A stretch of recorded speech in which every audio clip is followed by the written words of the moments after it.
Hello दोस्तों। आप तो जानते ही हैं कि इस वक्त पूरी दुनिया कोरोना वायरस से लड़ रही है। इसके इलाज के लिए विश्व भर की तमाम कंपनियां वैक्सीन बनाने में जुटी हुई है। इसी बीच एक नई समस्या देखने को मिली है जिसने लोगों की चिंता और परेशानी को और बढ़ा दिया है। हम बात कर रहे हैं ब्लैक फंगस या ब्लैक फंगल इन्फेक्शन की, जिसे म्यूकोरमाइकोसिस भी कहते हैं। यह एक गंभीर लेकिन दुर्लभ फंगल इन्फेक्शन है जो रक्त वाहिकाओं को नुकसान पहुंचा रहा है। ये घातक तरह का फंगस है। अब आप पूछेंगे कि ये क्या है, कहाँ पाया जाता है और हमारे शरीर में किस तरह प्रवेश करता है। तो मैं बताना चाहूँगी कि ये एक फंगस यानी कि कवक है जो हमारे आसपास वातावरण में मुक्त रूप से हवा में, खासकर मिट्टी में, सड़ी हुई लकड़ियों में, ऑर्गेनिक खाद में पाया जाता है। क्योंकि ये हवा में मौजूद होता है, इस वजह से ये सांस के जरिए हमारे शरीर में प्रवेश कर जाता है।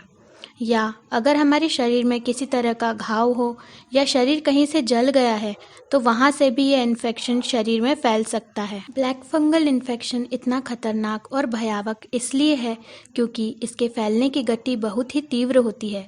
यह कैंसर की तरह व्यवहार करता है, लेकिन कैंसर को जानलेवा प्रभाव पैदा करने में कम से कम कुछ महीने लगते हैं, पर इसके इन्फेक्शन से कुछ ही दिनों या कुछ ही घंटों में जान जा सकती है। ब्लैक फंगस सामान्यतः नाक, आँख और दिमाग में इन्फेक्शन करता है। शरीर के जिस हिस्से में यह जाता है उसे सड़ा देता है और वे अंग काम करना बंद कर देते हैं। अगर यह एक बार दिमाग में फैल जाए तो इसका इलाज होना बहुत कठिन हो जाता है। कहते हैं कि ब्लैक फंगस एक दुर्लभ इन्फेक्शन है, पर मन में एक ख्याल आता है कि कोरोना काल में ही ये इतना तेजी से क्यों फैल रहा है। तो इसका कारण यह है कि ये ऐसे लोगों में बहुत जल्दी फैलता है जिनकी इम्यूनिटी बहुत ही कम होती है, जैसे कि कोरोना के मरीज़ या कैंसर पीड़ित मरीज़ या अनियंत्रित डायबिटीज़ वाले मरीज़ जिनके अंदर ब्लड ग्लूकोज लेवल काफ़ी ज़्यादा होता है और जिनके अंदर ऑर्गन ट्रांसप्लांट हुआ हो, या किडनी की बीमारी से ग्रसित लोग, और जो लंबे समय से आईसीयू में स्टे कर रहे हैं। ऐसे लोगों में इम्यूनिटी काफ़ी कम हो जाती है, जिसकी वजह से फंगस को एक अनुकूल वातावरण मिलता है और वो आसानी से फैल सकता है ऐसे लोगों में। इसलिए जिनके अंदर इम्यूनिटी काफ़ी कम होती है उनके अंदर ब्लैक फंगस डिसीज़ का खतरा और ज़्यादा हो जाता है। इम्यूनिटी कम होने का एक कारण यह भी है कि आजकल कोरोना का इलाज करते समय जिन मरीजों को स्टेरॉइड दिया जा रहा है उससे इम्यूनिटी तो कम होती ही है, साथ में ब्लड शुगर लेवल भी बढ़ जाता है, जिससे जिनको डायबिटीज़ नहीं है उन्हें भी इस फंगल इन्फेक्शन का खतरा बन जाता है।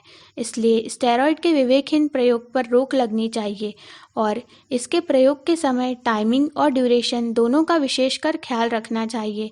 और जो लोग घर पर अपना इलाज कर रहे हैं उन्हें डॉक्टर के परामर्श पर ही स्टेरॉइड लेनी चाहिए। अब हम जानेंगे कि ब्लैक फंगस डिसीज़ या म्यूकोरमाइकोसिस के लक्षण क्या हैं।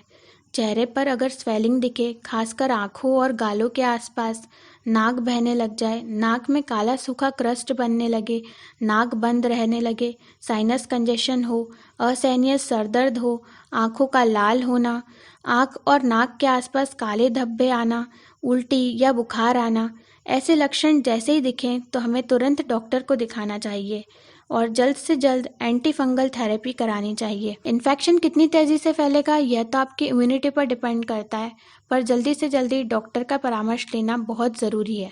शुरुआती लक्षण आने पर आपको तुरंत ओपीडी में बायोप्सी करानी चाहिए और इन लक्षणों को नज़रअंदाज बिल्कुल नहीं करना चाहिए, क्योंकि अगर यह बीमारी गंभीर रूप ले ले तो या तो मरीज़ का वो अंग निकालना पड़ सकता है जिसमें इन्फेक्शन फैल गया हो, या मरीज की मृत्यु भी हो सकती है। अब हम जानेंगे कि ब्लैक फंगस डिसीज से किस तरह से बचा जा सकता है। तो कंस्ट्रक्शन साइट से दूर रहें, डस्ट वाले एरिया में ना जाएं, गार्डनिंग या खेती करते वक्त ग्लव्स और मास्क दोनों पहने। मास्क बाहर जाते वक्त भी जरूर पहने।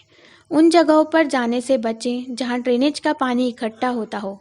कोरोना ठीक हो जाने के बाद भी रेगुलर हेल्थ चेकअप करवाते रहना चाहिए और इससे बचने का सबसे अच्छा तरीका है कि हम अपने इम्यून सिस्टम को मजबूत बनाए रखें, क्योंकि हमारे पूरे शरीर पर करोड़ों की संख्या में बैक्टीरिया फंजाई पाई जाती है, पर हमारा इम्यून सिस्टम इसे खत्म कर देता है। इसलिए हमें हमारे इम्यून सिस्टम को स्ट्रांग रखना चाहिए ताकि हम किसी भी तरह के इन्फेक्शन से बच सकें।